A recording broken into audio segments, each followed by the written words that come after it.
Good morning, students. Today we are going to start a new chapter. Chapter number 8, Static Electricity. Standard 7th, Subject Science.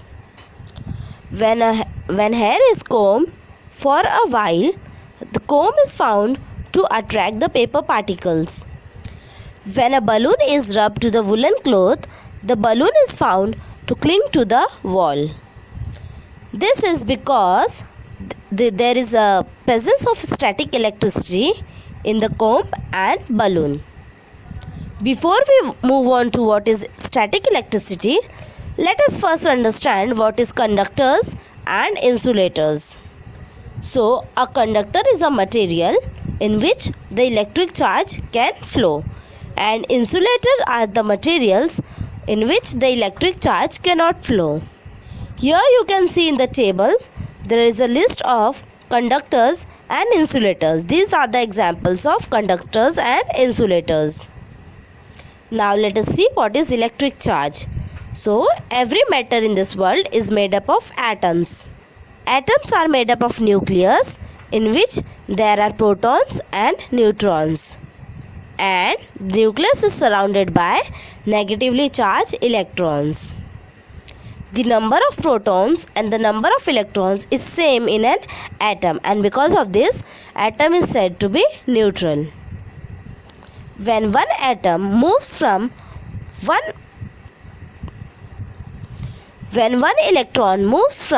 atom to another atom, then the first material becomes positively charged and the second material becomes negatively charged.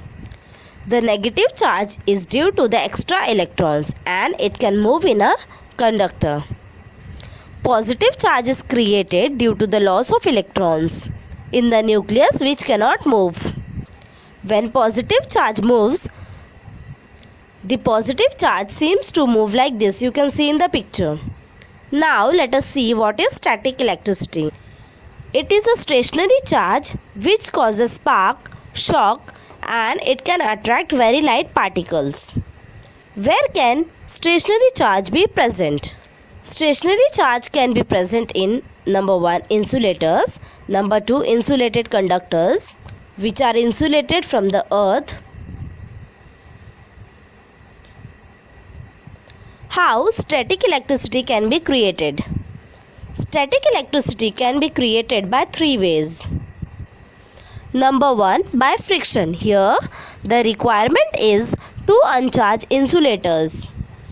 Insulators are of 2 types. The first one is atoms that can accept electrons, and the second one is atoms that donate electrons. You can see their examples in the purple box. The capacity of accepting and donating electrons is given in increasing order. When a glass rod is rubbed with wool, the glass rod acquires positive charge and the wool acquires negative charge. When PVC rod is rubbed against silk, then the PVC rod acquires negative charge and the silk acquires positive charge. This is called as triboelectric effect.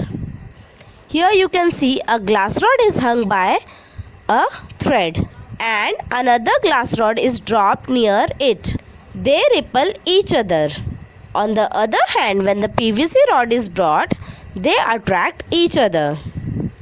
And when we keep a metal rod, then the attraction will be there with the PVC rod. And this is because of the induced charge. So we can say that like charges repel each other and unlike charges attract each other. Repulsion is a surer test for electrification. The second method is by conduction. Here the requirement is 2 insulators. One will be the charged and another will be uncharged.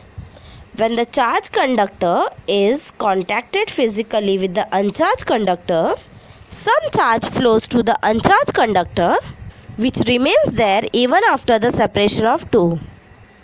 Number 3 is by induction.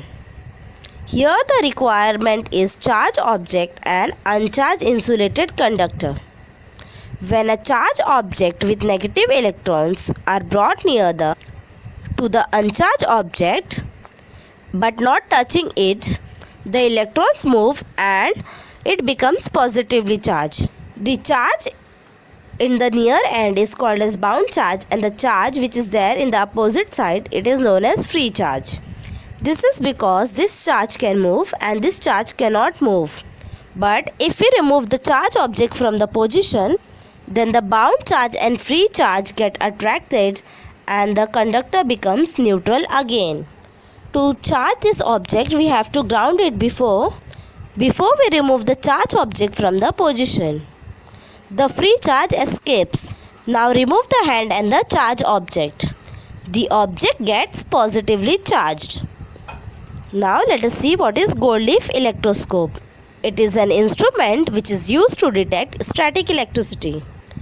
It consists of a metallic disc which is connected to a metallic plate by means of metallic rod. A thin gold leaf is fixed to the metal plate. The whole thing is covered by a metal container which is insulated by an electric rod, and it is fixed with a rubber insulator. This metal container is earth to remove the induced charge. The metallic disc is outside the container. Charging the electroscope. It can be done by two ways. Number 1, by contact. By touching the metallic disc with a charge rod, the charge spreads like this and the diversion occurs in the leaf because like charges ripple. Now the electroscope has been charged. Number 2 is by induction. By bringing the glass rod very near to the metal conductor, bound charge is created on the metal disc which is opposite charge to that of the charge rod. Free charge is created in the gold leaf and the metal plate. This free charge is discharged by touching the metal plate while keeping the glass rod in position. Then remove the charge rod. The bound charge spreads in the electroscope and electroscope is now charged with the positive charge and the leaf diverge again. Detection of charge. For this purpose we need two gold leaf electroscope. So here the first one is charged positively and the second one is charged negatively. Now bring a charge object with the unknown charge near the first gold leaf. Two things may happen. The leaf may diverge more, or the charge object is a positively charged because it pulls more electrons from the leaf. The leaf converges, then the object may be negatively charged or it may be uncharged. For confirmation, bring the electric rod near the second gold leaf electroscope which is negatively charged. If the divergence of the second gold leaf electroscope increase, then charge object is negatively charged. Otherwise, it is uncharged. How is static electricity discharged? Suppose a man is walking in a room whose floor is carpeted. Actually, while walking, the man has acquired negative charge due to the friction in the carpet. Then he hears the doorbell. When he touches the doorknob, which is the conductor, the electrons flows from the body to the knob and he feels an electric shock. This is an example of static electricity by conduction. Lightning during thunderstorm is an example of static electricity discharged by induction. And this time the effect may be so damaging that it can burn a house, killing many people. How does lightning occurs? During thunderstorm, there are clouds in the sky, which has innumerable water droplets and snow, which interact with the rising vapors which fall down. Due to this, the electrons are stripped and converted into vapors, and the clouds carry negative charge at the bottom and the positive charge at the top. This negative charge becomes negatively charged and it becomes so high that it ripples trees and make them positively charged. Moisture and air which rise between these charges gives a path to this charge to get discharged by rising the air.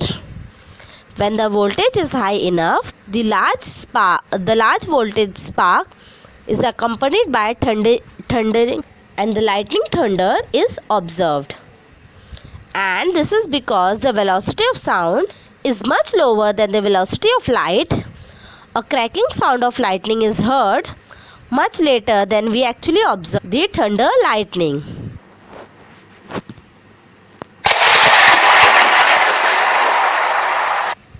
Some lightning happen between two clouds and does not reach the earth's surface.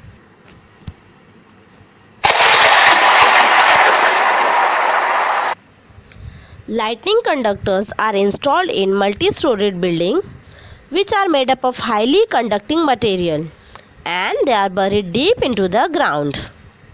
As we know that the electrons always choose a path due to resistance, therefore the electrostatic charge is arrested by the tip of the lightning conductor, from where it can easily reach deep to the ground, and due to this it saves the building from damage.